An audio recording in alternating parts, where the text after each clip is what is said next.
ज्यावेळेस पासून बीड मधील संतोष देशमुख यांचं प्रकरण समोर आलं त्यावेळेस पासून बीड पोलिसांवर मोठ्या प्रमाणामध्ये संशय निर्माण केला गेला।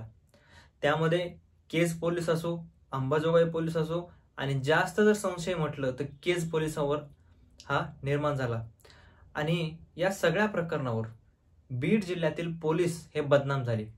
आणि आता बीड जिल्ह्यातूनच एक पोलिसाची बातमी समोर येत आहे आणि पोलिसाबद्दल एक महत्त्वाची घटना समोर येत आहे, ती म्हणजे एका पोलिसानं बंदुकीचा धाक दाखवून त्या महिलेसोबत अतिप्रसंग केलेला आहे आणि तो पोलीस अजून सुद्धा फरारच आहे म्हणायला हरकत नाही। ड्युटीवर आहे अशा प्रकारची माहिती आहे, त्याच्यावर कुठलीही कारवाई झालेली नाही अशा प्रकारची माहिती आहे।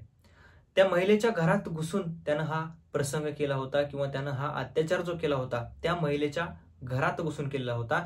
ती नेमकी महिला कोण आहे, हा जो पोलीस अधिकारी आहे तो नेमका कोण आहे, ते नेमकं राहत कुठे होते, या सगळ्या घटनेला अंजाम हा नेमका त्यांनी दिला कसा, हेच आपण या व्हिडिओमध्ये थोडक्यात समजावून घेण्याचा प्रयत्न करूयात।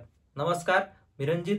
मित्रांनो, मुद्दा हक्काच्या या युट्यूब चॅनलवर तुम्ही नवीन असाल तर चॅनलला सबस्क्राईब नक्की करा, कारण आपल्या चॅनलवर असेच वेगवेगळे विविध माहितीपूर्ण व्हिडिओज येत राहत असतात।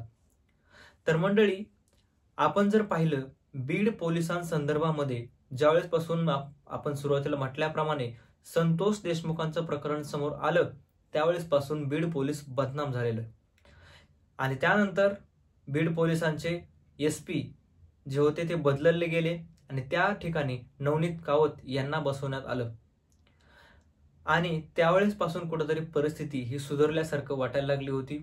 कुठेतरी वाटलंय की आता नवनीत कावत यांनी जे काही केलेलं आहे ते चांगले कामं केलेले आहेत आणि बीड मध्ये एक प्रकारे नवनीत कावतांनी जाब बसवलेला आहे गुन्हेगारांवर। आणि या सगळ्यामध्ये आता एका महिलेची जी बातमी समोर येते ती म्हणजे ती महिला स्वतःहून समोर येऊन तिनं सांगितलेलं आहे या सगळ्या गोष्टीबाबत। जो पोलीस होता त्याचं नाव रवींद्र शिंदे अशा प्रकारचं नाव होतं आणि तो आता सध्या औसा येथे ड्युटीला कार्यरत सुद्धा आहे अशा प्रकारची माहिती आहे। आणि जी महिला होती ती बीड मध्ये राहत होती। हा जो रवींद्र शिंदे होता तो कॉन्स्टेबल म्हणून बीड मध्येच होता आणि जी महिला होती त्या महिला आणि ही जो रवींद्र शिंदे होता तो हे एकाच कॉलनीमध्ये लग्नाआधी सुद्धा राहायचे आणि त्यानंतर त्यांचे दोघांचे हे लग्न झाले। मात्र त्या महिलेवर एकतर्फी प्रेम ह्या रवींद्र शिंदेचं होतं आणि या रवींद्र शिंदेनं त्या महिलेला बोलून सुद्धा दाखवलं होतं की माझं तुझ्यावर प्रेम आहे अशा प्रकारची गोष्ट आहे आणि तू माझ्यासोबत लग्न कर असं ज्यावेळेस त्या महिलेला त्यानं मागणी घातली, मात्र त्या महिलेनं नकार दिला असं त्या महिलेचं म्हणणं आहे। आणि नकार दिल्यामुळे त्या पुरुषाला किंवा त्या रवींद्र शिंदेला कुठेतरी मनामध्ये राग बसला आणि त्या महिलेसोबत आपल्याला लग्नच करायचं अशा प्रकारचं त्याला वाटलं। तर रवींद्र शिंदेनं त्या महिलेच्या घरी विचारलं, घरी विचारून सगळ्या गोष्टी करण्याचा प्रयत्न केला।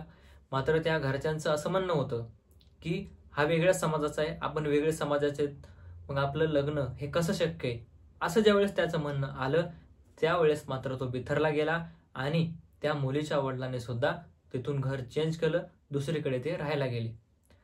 दुसरीकडे ज्यावेळेस राहायला गेले त्यावेळेस रवींद्र शिंदे हा इतका वेडा झाला होता की रवींद्र शिंदेनं त्या महिलेचा पाठलाग सोडला नाही असं त्या महिलेचं म्हणणं आहे। वेगवेगळ्या मित्रांकडून नंबर काढायचा, नंबर काढल्यानंतर तो घरी यायचा आणि थेट महिलेवर बलात्कार करायचा।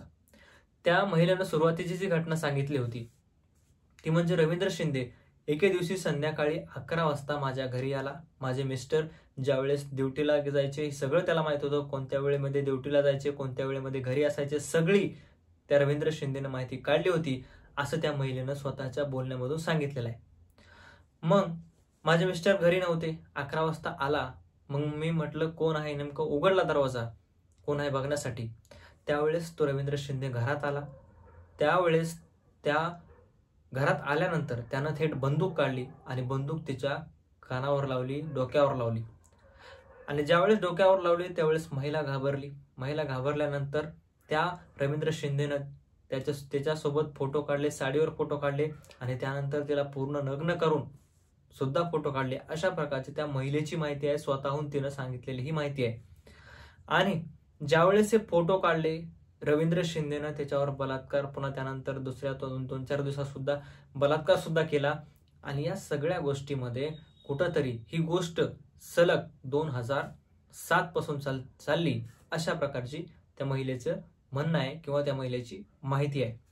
2007 पासून हे पुढे चालत राहिलं, बलात्कार होत राहिले. बऱ्याच वेळेस त्या महिलेला गाडीत सुद्धा नेण्यात आलं आणि गाडीत नेऊन सुद्धा त्या महिलेवर अतिप्रसंग करण्यात आला असं त्या महिलेचं म्हणणं आहे.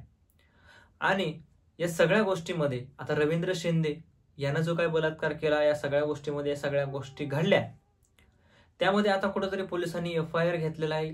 ती महिला समोर आलेली आहे. त्या महिलेला इतके दिवस विचारलं की तुम्ही काय इतके दिवस समोर आलेले नाहीत, तर त्या महिलेनं सांगितलं की मला वाटत होतं माझे पती या गोष्टीमध्ये साथ देतील का नाही, समाज काय म्हणेल, लोक काय म्हणतील, आपली इज्जत न जाण्यासाठी मी समोर आले नाही असं त्या महिलेचं म्हणणं होतं. आणि म्हणून मी पाठीमागे राहिले आणि त्याच्यामुळेच हे सगळं प्रकरण वाढत गेलं. आणि पोलिसांनी सुद्धा आता काय केलेलं आहे, मी जे काही जबाब नोंदवलेले आहेत किंवा मी जे काही सांगण्याचा प्रयत्न केलेला आहे ते त्यांच्या सोयीप्रमाणे लिहून घेतलेलं आहे FIR वर. आणि त्यांनी स्वतःहून माझ्याकडे स्वाक्षऱ्या घेतलेल्या आहेत. म्हणजे स्वाक्षऱ्या जे त्यांच्या मनाला वाटतं ते लिहून घेऊन स्वाक्षऱ्या माझ्याकडून लिहून घेतलेल्या आहेत. आणि माझे जे काही आतापर्यंत मी पोलीस स्टेशनमध्ये जाऊन जबाब दिलेले आहेत, बोललेले आहेत, त्याचे व्हिडिओ सुद्धा त्यांनी त्या रवींद्र शिंदेला पाठवलेले आहेत असं त्या महिलेचं म्हणणं आहे.